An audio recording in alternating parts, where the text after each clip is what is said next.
Welcome back to the Hot Lead Farm, folks.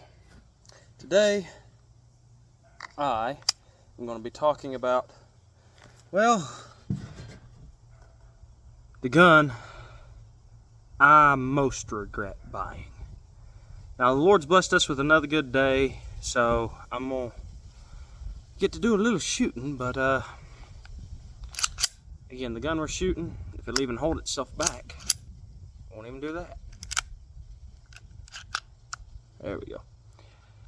It's called the Sky CPX-1. It's chambered 9mm. It's the Rosebuck Quad Lock Edition.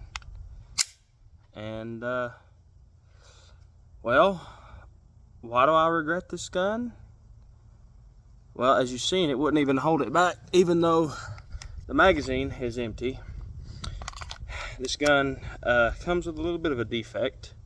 The magazine doesn't seat all the way up, and so you got to push up a little bit on it for it to lock back. And the controls on it are a little wonky and a bunch of other things, but we'll get into that later. I did buy it, but there's also a good reason I'm not getting rid of it. Now again, it does have a problem with the magazine. Notice how magazine's in there. Okay, gun's unloaded. I'll let you see. Nothing in the chamber. Notice how there's a gap there. The magazine won't seat all the way up. And that gap was much worse until I made an improvised fix. I don't know if you can. It works. When I bought this gun, I intended to have a backup gun and more of a car gun. I wanted a cheap gun that I could leave in my car if I wanted to and not worry about it. If someone stole it, it wasn't going to be that much off my shoulder. You know, if someone breaks into your car and steals your very expensive 1911 or very expensive modified Glock or all that stuff, well, you're out quite a bit of money. This I decided to buy because, well, I wanted something cheap to leave in my car if I needed to, but I also wanted a backup that if I needed to, I could carry it and use it. And I won't say it's been the worst gun I've ever seen, but it is one that I do regret buying because, well, one, yeah, I was able to fix it a little bit, like with the Rossi revolver, but the revolver is a permanent fix. This one, I have to go in ever so often and redo it. But that said, the ergonomics on it aren't all that great. It's not very accurate. But enough about the gun. I always talk too much, and I am sorry for that, folks. That is why I cut so much out of my videos, is because too many times I'm bad to ramble on and struggle to find the words that I want to say so I can get to the point. But I'm going to go ahead and load one more in the magazine. It does come with the ambidextrous safety, both sides. It is fairly simple and easy to take apart. And again, it's chambered 9mm. There's not one in the round yet. There's not a round in the magazine yet. There we go. A little stiff. It gets dirty very quick and very easily. What's going on with that thing? Safety comes off way too easily. Just barely bump it and that safety is gone. I mean, I can just barely fingernail, boom. But to get it back on safety is a little bit harder. And in addition to all that, the trigger pull is extremely long. But before we get into all that, let's shoot it some more.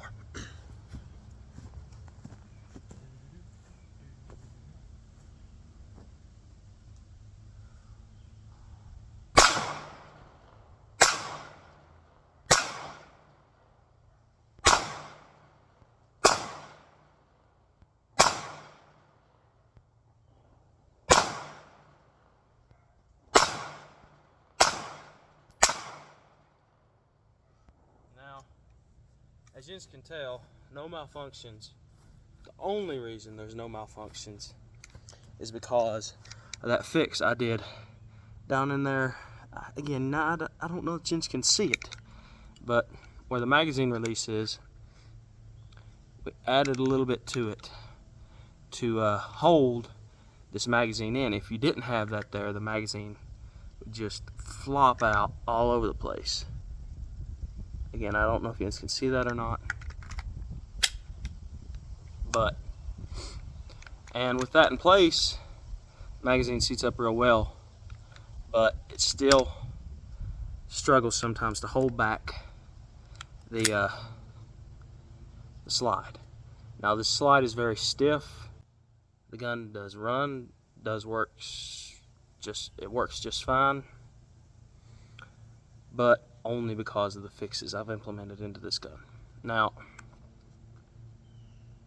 the trigger pull on this gun, and I'm going to double check that it's clear.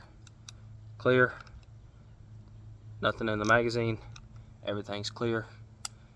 And I'm going to show you how long this trigger pull is. Alright. Starting here, all the way, boom, right there.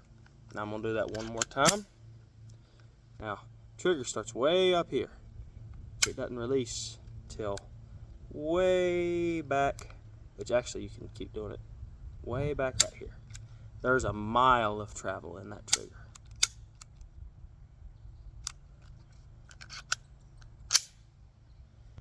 There is a huge amount. It's just insane.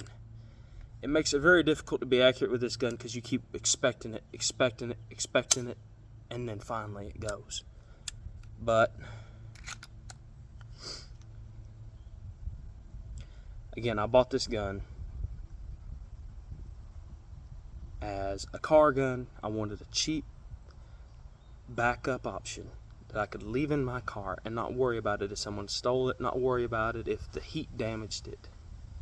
Which doesn't look like the heat's damaged this gun at all. And as you can tell, I'm still holding it in my hands. Now, I've never been one to put my expensive equipment and just leave it in, say, my car. I'm too worried about the heat in the summertime. Right now it is very hot. I don't know if you guys can tell from my shirt or not, but I am sweating quite a bit out here. It is hot. Do I like the gun? Do I like the way it feels? It's not the worst feeling gun I've ever held in my hands. Some of them are just way too small for my big old giant hands. This one, with the way the magazine does and curves off at the end, I can get my hand purchased on it pretty decently. I still hang over a little bit, but not as much as I do on some guns. Would I recommend for somebody to buy this? Not really, no. It works, yes, if you know how to fix it to where the magazine will stay up seated, where it'll allow rounds to go in. I kept having feeding problems after feeding problems, and I finally figured out what was going on with the gun. Once I figured that out, it feeds, it runs, it cycles. But I was still, with it working the way it does, now that I've fixed it, I wouldn't recommend it even then. The trigger pull is way too long. The slide is not the easiest to work, which me, I'm a man, I don't have to worry about that. But if you're going to get it for your wife because she needs a pocket pistol or something, there's a chance in a dangerous situation she wouldn't be able to rack the slide all the way back like she needs to and get it forward. And why I'm still keeping it is because I've not found anything at the price point to replace it.